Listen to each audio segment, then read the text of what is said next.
สบายดีเนาะสบายดีเฮ็ดหยังฮะสบายดีเออสบายดีนะนี่ละบ่จะใจเด้อโดยโอ้มื้อนี้แนวใดมื้อนี้เลขหยังมื้อนี้เลขที่ฮะเลขที่โอ้มื้อนั้นน่ะเพิ่นได้บอกเลขผู้ค่าก็เลยถึกเลขน้ำเพิ่นก่อนหับชมคลิปฝากกดไลค์กดแชร์และกดติดตามทางช่องเพจและ Facebook หรือช่อง YouTube คำมั่นวิธีลาว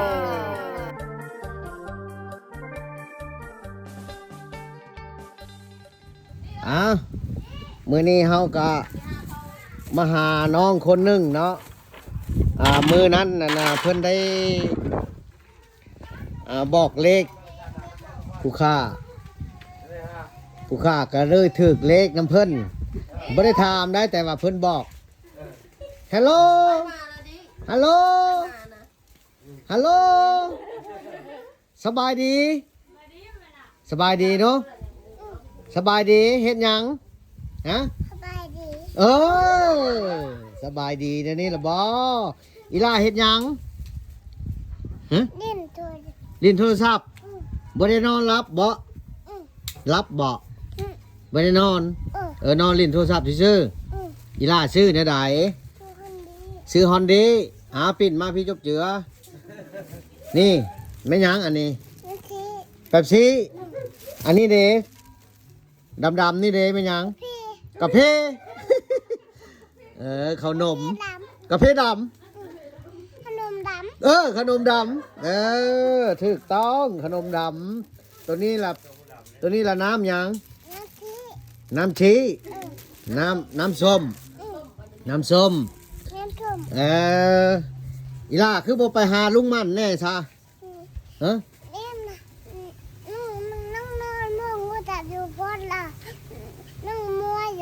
ฮะยังเมื่อยอยู่ไปสิได้มาจากเมื่อยไปซื้อขนมเอาบอสนี่ลุงมันซื้อมาฝากเอาบอสทุเนาะเอาโดยโอ้มื้อนี้แนวไหนมื้อนี้เลขหยังมื้อนี้เลขที่ฮะเลขที่โอ้เลข4เลขเดียวนั่นแหละ3โตดิสำนี้3โตเลยมีเลขยังแน่มีเลข4พร้อมโอ้เท่านั้นเนาะมื้อนี้ได้โอ้อีล่าก็ยากอยู่บ่นี่ยากอยู่ละโอ้ยากอยู่แต่โดนทั้งเว้าทั้งคืนน้ำลายเนาะแม่อีล่าไปใส่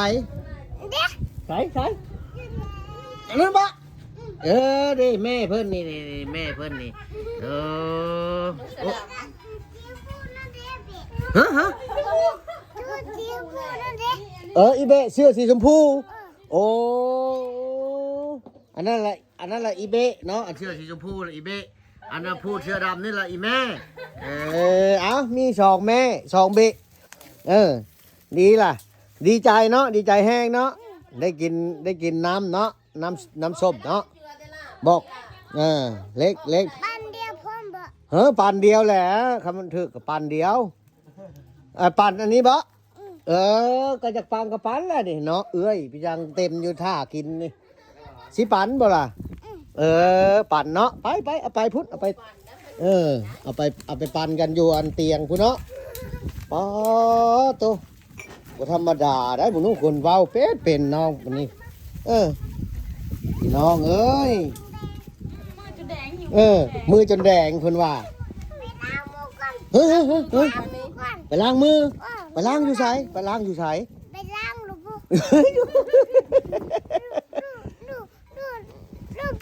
นั่นจุดตะไคร้พุ่นอีล่าเป็นอย่างคือเว้าเก่งแท้ฮะลิ้นดินอาบน้ำละเป็นยังคือเว้าเป็นแท้ฮะกินข้าวได้ กินข้าวลายกินข้าวลายเลยว่าเป็น โอ้ยเพิ่นนี่นะออกทางหน้ามันนี่นะออกทางมันนี่นะ ออกเด็กออกเด็กตรงอ่าง ออกเลขสองอัน แนวใด จำเด็ก สามแนวใด ซ้ำใดซ้ำใด ซ้ำนี่ เลขสี่ เลขสี่ตลอดย้ำตลอดเลขสี่นะ จักสี่แนวใดล่ะเลขสี่แนวใดเดี๋ยวนี้ เห็นแบบนี้ สี่สองโตเลยโอ้สี่สองอันเลย ใช่พ่ออีล่าเด้ ช่วงมันน่ะได้จุดลงมาเลย หึยังทันได้ตื่นซ้ำ เออ พ่อนั่นได้ เออ โอ้ ไว้ เมื่อย เพิ่นเจ็บหลัง โอ้เพิ่นเฮ็ดพี่ช้างเพิ่นยังเจ็บหลัง เออ เพิ่นไปสิได้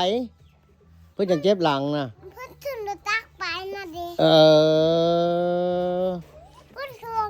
โคงน่ะเด้ เออ คนโดนตักเพิ่นมาน่ะเด้ตะ โอ้ไปบ่ไปอยู่น้ำลุงมัน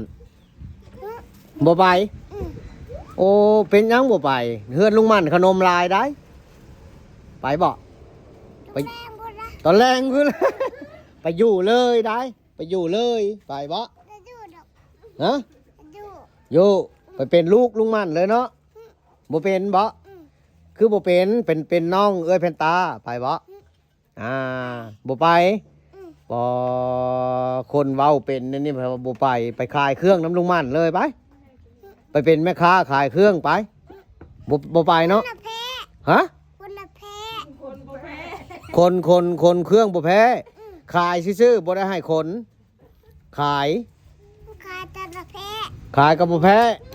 นับเงินเด้ น้ำเงินแต่แพ้ นับเงินละแพ้ นี่สิถามนี่ใบพี่ช้างอันนี้เด้อ ไปที่ ไปสิเอออันนี้ได้ใบพี่ช้างอันนี้ ใบหยัง ไปชื่อหนุ่ม ใบซื้อนม ใบซื้อนมละใบอันนี้เนาะอีล่าอยากได้บ่เงิน อยากได้บ่เงิน อยากได้เงินบ่เด้อโอ้เบิ่งสิให้เลือกเบิ่งเด้อว่าสิเอาใบหยังเนาะ 500นี่ ฮะ 500เดี๋ยวนี้ ใช้ตัวใดใบ500 เดี๋ยวนี้ ตัวนี้ ใบใหญ่ก็หมู่ใบ500โอ้ใบ500อันนี้เพิ่นเว้า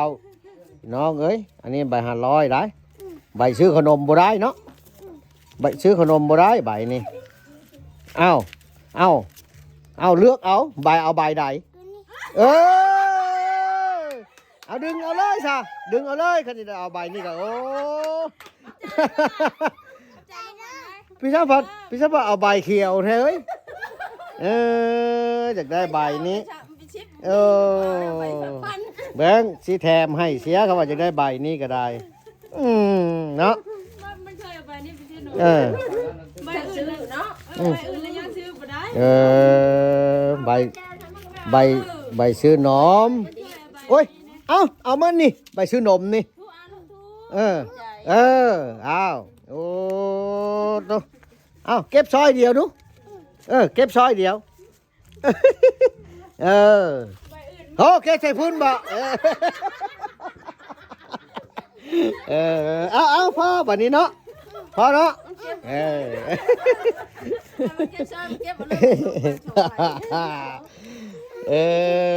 น้องเพิ่นนี่ถือว่านับเบิ่งนู้นับเบิ่งก่อนนับเบิ่งได้เท่าใดเอานับฮะ ที่6 ฮะ 8 9นี่ ฮะได้เท่าไหร่ได้เท่าไหร่ นี่ ได้จักพัน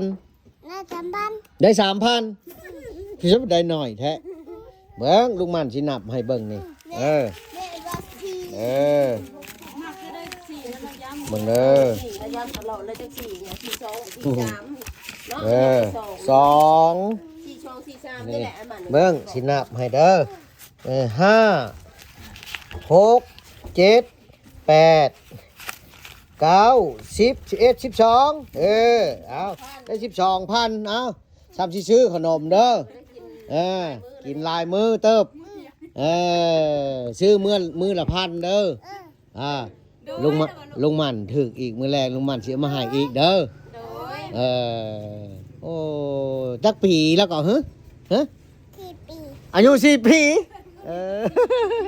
ย้ำเลขสี่ โอ้ มันเน้นแต่เลขสี่นะไปป้าเลขสี่ โอ้โอเคโอเคโอเคโอเค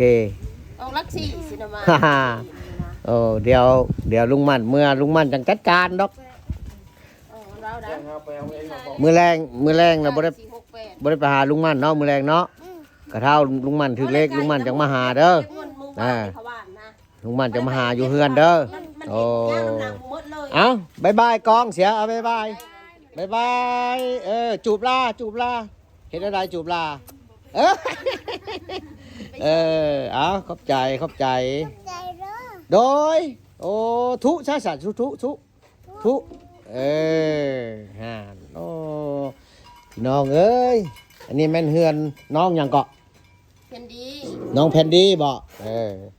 ถือว่าเฮาก็ได้มาฮอดเฮือนน้องแผ่นดีเนาะพ่อแม่พ่อเฒ่าแม่เฒ่าเพิ่นก็อยู่ครบเด้เอื้อยที่สร้างเพิ่นก็อยู่นี่โอ้ถือว่าเพิ่นได้บอกเลขผู้ค่ามือนั่นแหละถือว่าเพิ่นบอกนี่บ่ได้ถามดอกแต่ว่าเพิ่นบอกตรงเป๊ะเลยตรงเป๊ะเลยก็เลยซื้อลองเบิ่งบ่ทันได้ถามเพิ่นซ้ำอายุ4 ปีแม่นบ่อายุเพิ่น4 ปีแม่นบ่3 ปีปลาย บอกเลขได้สี่ โอ้นี่เฮือนซานบ้านบ่อนเพิ่นก็อยู่นี้ เฮาก็ได้มาฮอดเฮือนเพิ่นเอาน้ำส้มกับขนมมาให้เพิ่นเด้ถือว่าสำหรับคลิปนี้ก็จบเพียงเท่านี้พี่น้องเอ้ยขอขอบใจ